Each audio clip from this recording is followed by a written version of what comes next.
Hi everyone, my name is Dr. Julie. I'm one of the instructors for the International Services and Programs here at the College of the Canyons.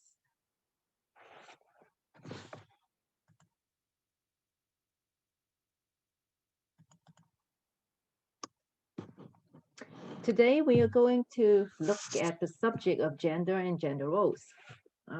Now, this is an important topic because it has brought about significant changes to our society.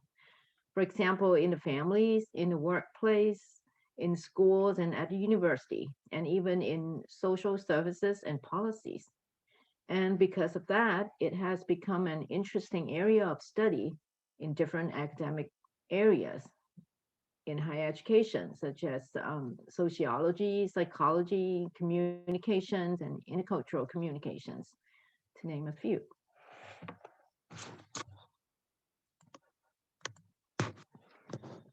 So take a look at the outline. Here are the 5 topics we will discuss in this section. First of all, we will look at some terms of sexual identifications. We'll look at them one by one, just so we can understand the basic concepts. Okay.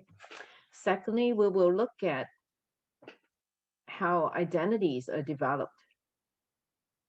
And then, are there cultural differences in family interactions, values, and how parents transmit these values and gender roles to their children? Fourthly, we want to see how westernization and globalization has affected gender roles, the development of gender roles.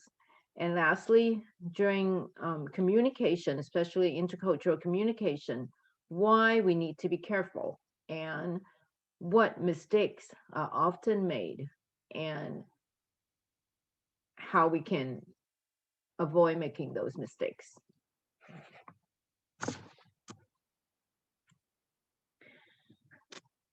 So here we want to distinguish these two terms, sex and gender. We want to make sure that we know these are two different concepts.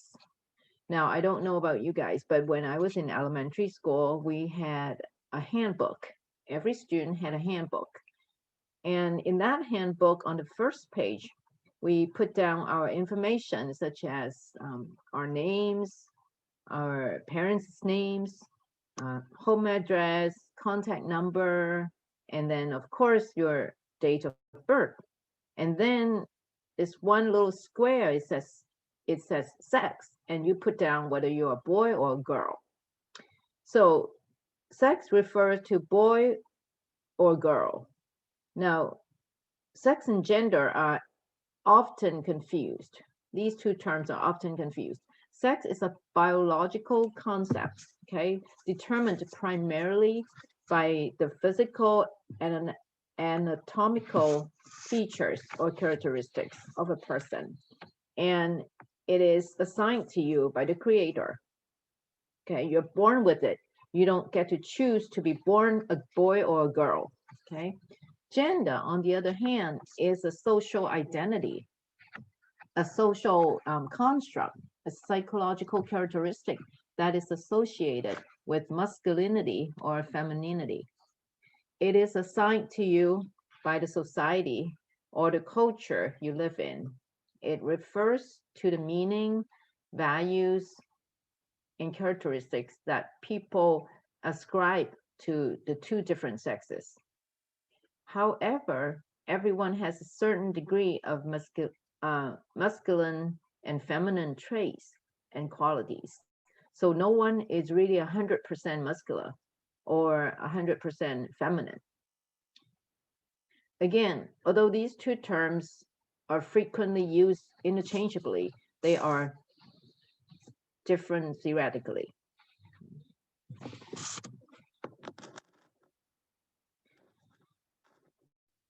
Identity, gender identity. Now, what is identity? Identity is the answer to the question, who are you? A person can have many identities. You are more than your name. Okay, so for example, my name is Julie Out, but I'm more than Julia. I am an American, and that's my national identity. I'm an Asian American, that's my ethnic identity. I'm a teacher, that's my professional identity. I work for COC, that's my organizational identity. I'm a daughter, a sister, a friend, it's my personal identity, okay? And for those of you um, like who like to play cyber games, you might have a cyber name, and therefore you have a cyber identity, okay? So gender identity is what role you feel like you are playing in a society, okay? A masculine role or a feminine role. For example, there are jobs that feel more masculine, jobs such as truck drivers, firefighters, mechanics. And then there are jobs that feel more feminine. For example, a nurse, a teacher, a babysitter, or a caregiver.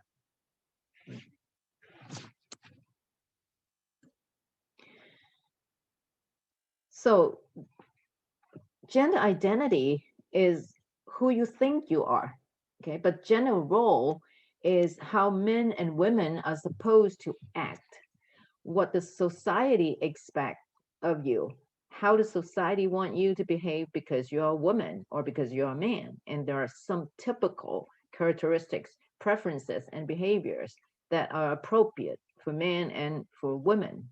Okay. Now, these are all determined by the society or culture that you live in.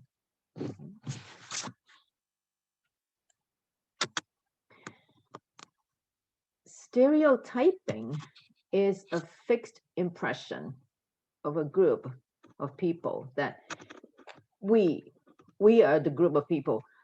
We had formed a fixed impression for another group of people. Now, okay, this can be the same group or a different group, okay? For example, women are emotional.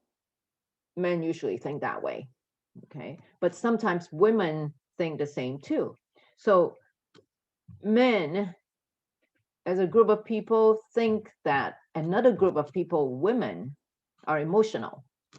But sometimes we women think that women are emotional. So we are the same group of people, but we think women are emotional.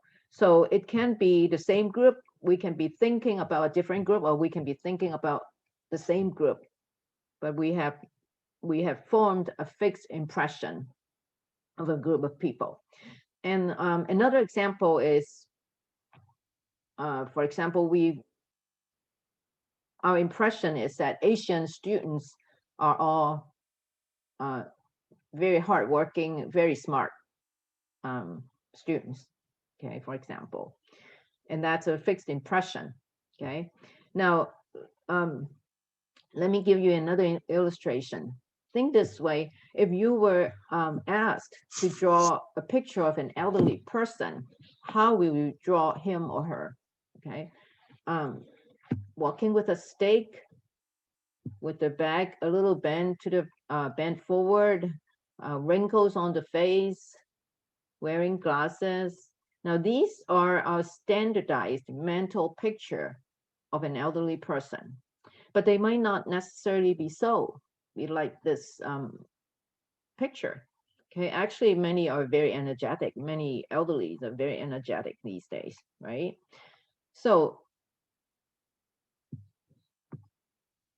stereotypes are just representation of a group of people. Okay, they do not have to be bad images or impressions.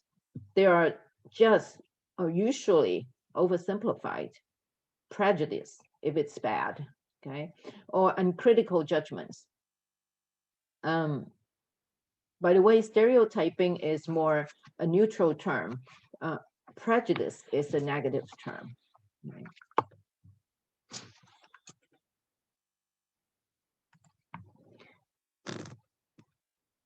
Gender stereotypes and are just oversimplified prejudice beliefs that are especially related to men and women, how we think they are different or how we think they should be different, okay?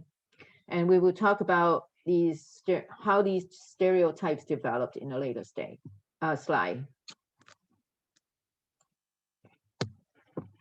Okay, gender constancy. When do children start to learn about gender? Very early. By their first birthday, children can distinguish faces by gender.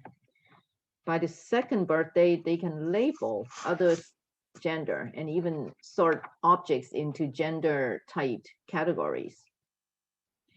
By the third birthday, children can consistently identify their own gender. Okay. At this age, though, children believe sex is determined by external attributes, not biological attributes. So if a child is wearing a dress, then she's a girl. If the child is wearing, say, a cowboy outfit, then he's a boy. Okay. And then between 3 to 6 years of age, children learn that gender is constant and can't be changed simply by changing external attributes. So if you have long hair, but you're a boy, you're still a boy. It doesn't change because you change your outfit or because you change the way you talk or whatever. So it's a constant.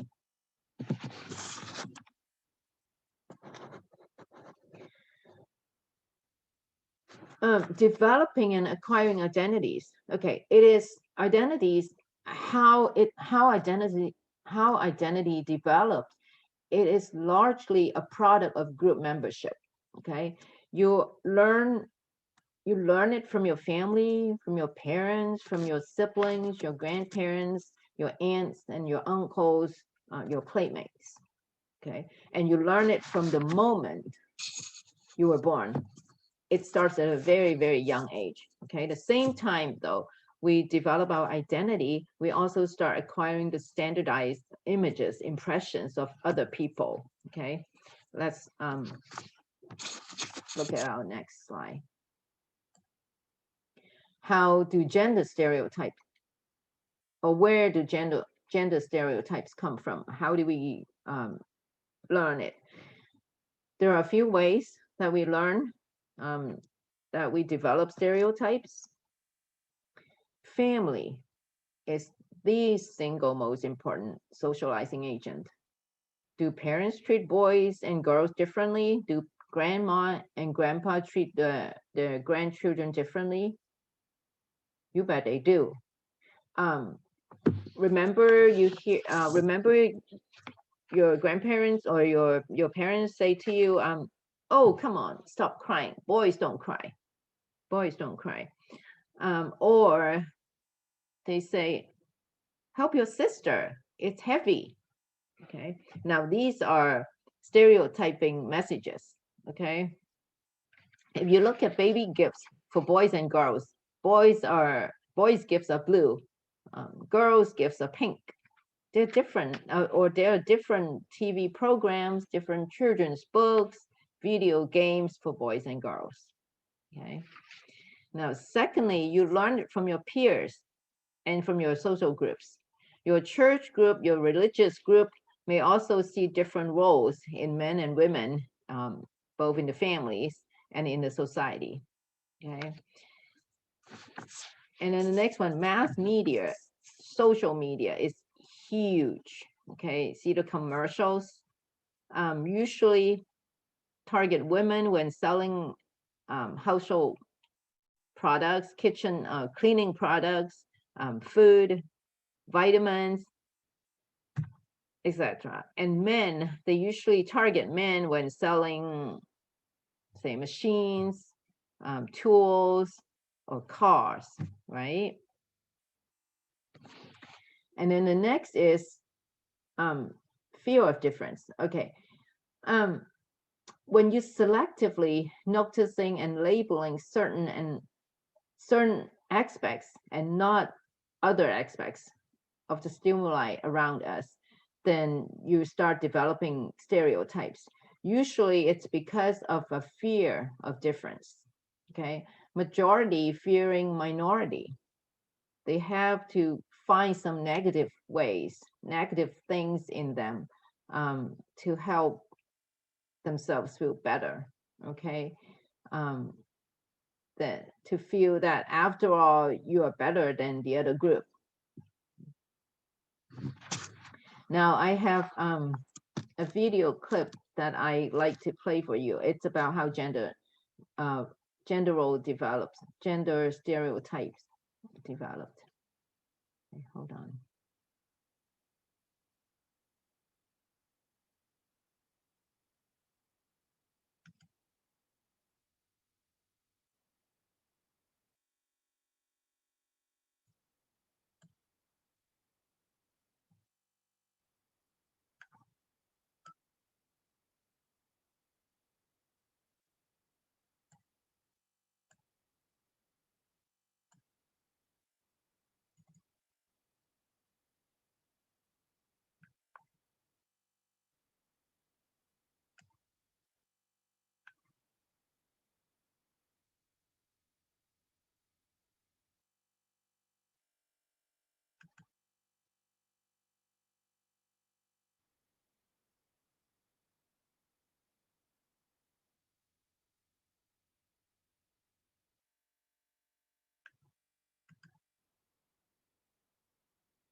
Father is sitting in front of TV. Mother is in the kitchen cooking. Little girl sees mom cook, imitates her and pretends to cook using her toy kitchen. She learns that it's a woman's job to cook. Children are playing, boy with a toy car and girl with a doll. They learn that girls can only play with dolls, kitchen sets, etc. And boys can only play with things like cars, blocks, guns, etc. Children make a mess and the mother gets up to clean the mess even though the father is also there but does nothing. Little girl and boy both learn that it's a woman's job to clean. The girl made an association between cooking, cleaning, serving and being a woman. The boy made an association between being served, sitting and bossing around others and being a man. This is called classical conditioning.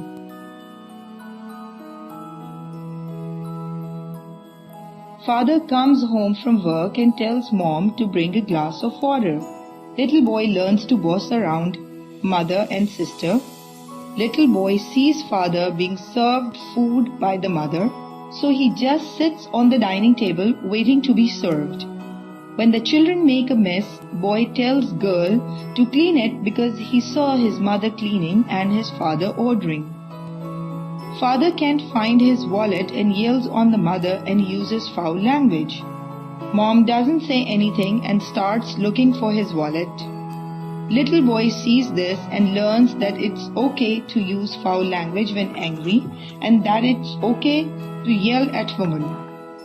Next day, the boy is seen using the same language that he saw his father using on his little sister when she breaks his toy by mistake. Children learn by watching others and imitating them. This is observational learning. Boy is punished for crying. He learns that boys should not cry because it's a sign of weakness and that girls are weak. Boy is rewarded for lifting weights. He learns that it is good for men to be strong because everybody praises you for being strong. Girl is rewarded for taking care of her little sister. She learns that it's a woman's job and she's more likely to do it again in the future. Girl is punished for going out to play. She learns that it's okay for boys to go out but not for girls.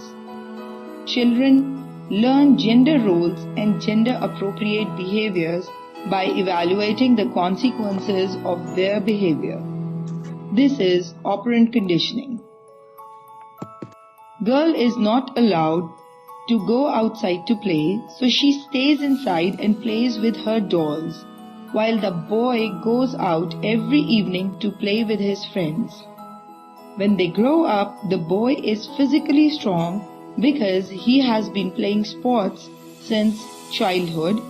Girl is not physically strong because she never played sports.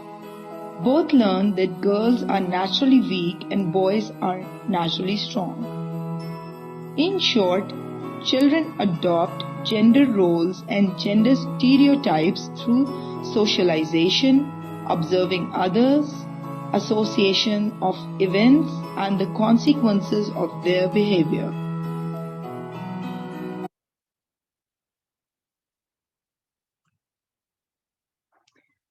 So,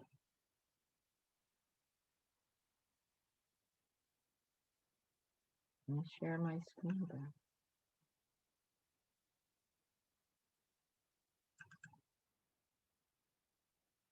Okay, so that's how gender roles and stereotypes developed in the family at home. It's a very, very important, home is a very, very important socializing agent.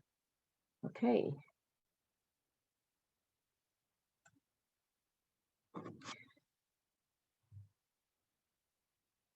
Now, there are differences, of course, between the West and the East.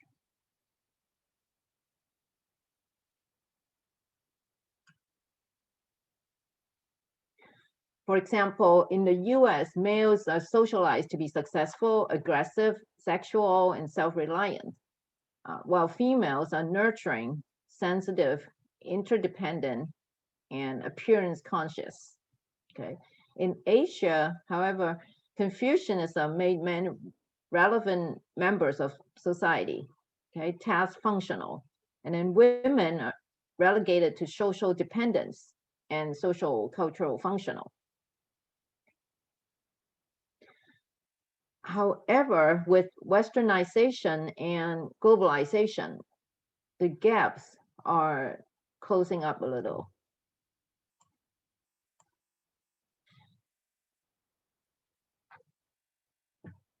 So global economy contributed to the women's re-evaluation of their roles in the family. More opportunities now to work in multi-international corporations in developing countries.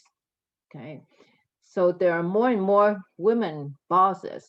So like this picture, this guy is like he's never had a woman boss, so he's confused. He's like, do I call you boss or do I call you Mrs. whatever? Okay. There are more women in graduate programs than before. And then there are actually more women students in graduate schools than men. So there are more women with graduate degrees than men. Okay. Another example is that Middle East women are asking for the right to vote. Okay. Also, there are more dads staying home to take care of the kids while the moms work. Okay.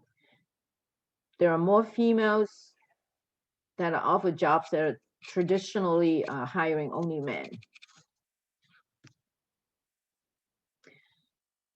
How about maternity leave for dads? What do you think? These are different than before. Nobody thought about maternity leave for dads before, right? Finally, intercultural communication and stereotyping, okay? Remember, stereotypes are generalized impressions that, although not all bad, some are neutral and some are even good. They are, however, not necessarily true, okay? Even though they may be good impressions, they're not true representations. And most people do not enjoy being stereotyped. Okay, for example, Asian students, they're all nerds. Okay, that's neutral, right? And how about they're all math genius? Okay, that's good, right? But they're bad drivers. That's not so good.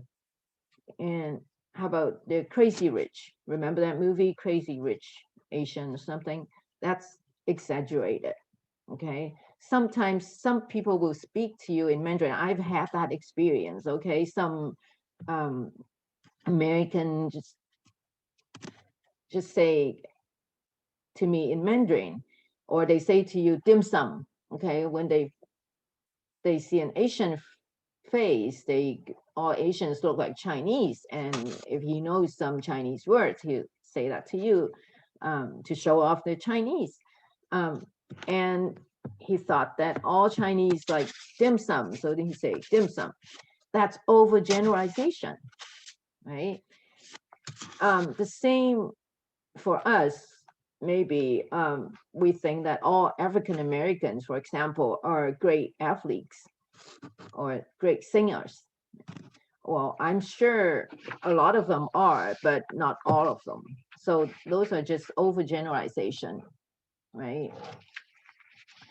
And then another example is that you look like Asian, so you must speak English as a second language. You don't speak English as your first language.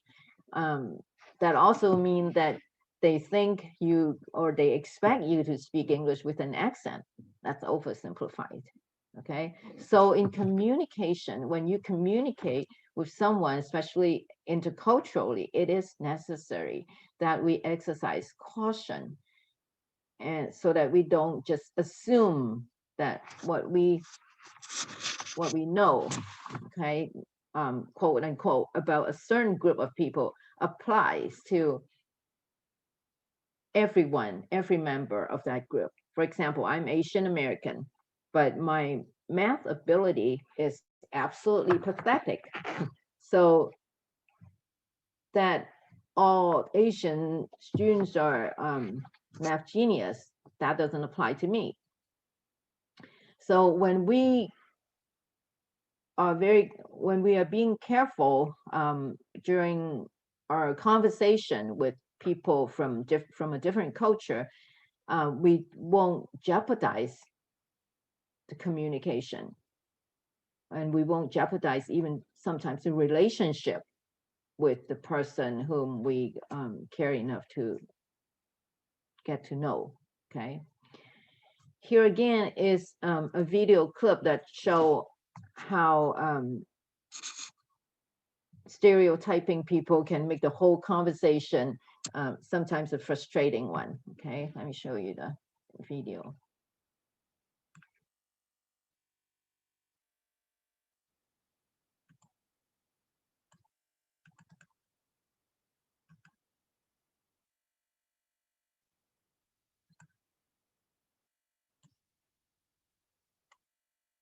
Oops, sorry.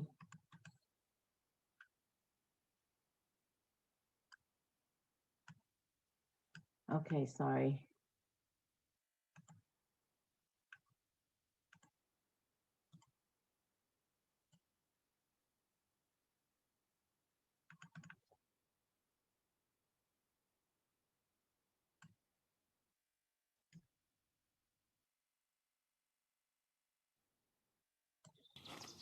Hi there. Hi. Nice day, huh? Yeah, finally, right? Where are you from? Your English is perfect. San Diego. We speak English there. Oh, no. Where are you from? Well, I was born in Orange County, but I never actually lived there. I mean before that. Before I was born. Yeah, like, where are your people from? Well, my great-grandma was from Seoul. Korean. I knew it. I was like, she's either Japanese or Korean. But I was leaning more towards Korean. Amazing. Hamshasina. There's a really good teriyaki barbecue place near my apartment. So I actually really like kimchi. Cool. What about you? Where are you from? San Francisco. But where are you from? Oh, I'm just American. Really? You're Native American? No, just regular American. Oh, well, I guess my grandparents are from England. Oh, well. Hello, Governor! What's all this then? Top of the morning to you. Let's get a small tea. Double, toil and trouble. Mind the gap! Beware, Jack the Ripper! Bloody hell! Pip pip! Cheerio! I think your people's fish and chips are amazing. You're weird. Really? I'm weird? Must be a Korean thing.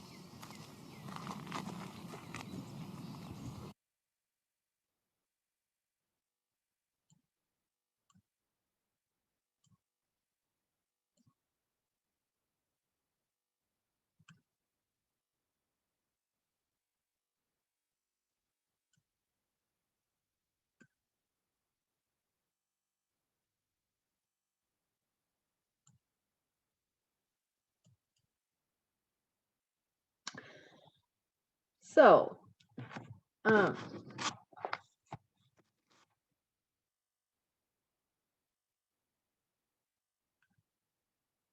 well, I hope this gives you some useful information on gender and gender roles, and that you find it interesting as much as I do. If you do, I believe there are more similar topics being offered. So stay tuned, and I will see you next time. Even if you're or if you're interested in maybe some other topics, the ISP offers English lessons and other subjects that will most certainly interest you. If you have any questions, email us at isp@canyons.edu or go on our website and check us out. Thank you. I will see you next time. Until then, take care. Bye now.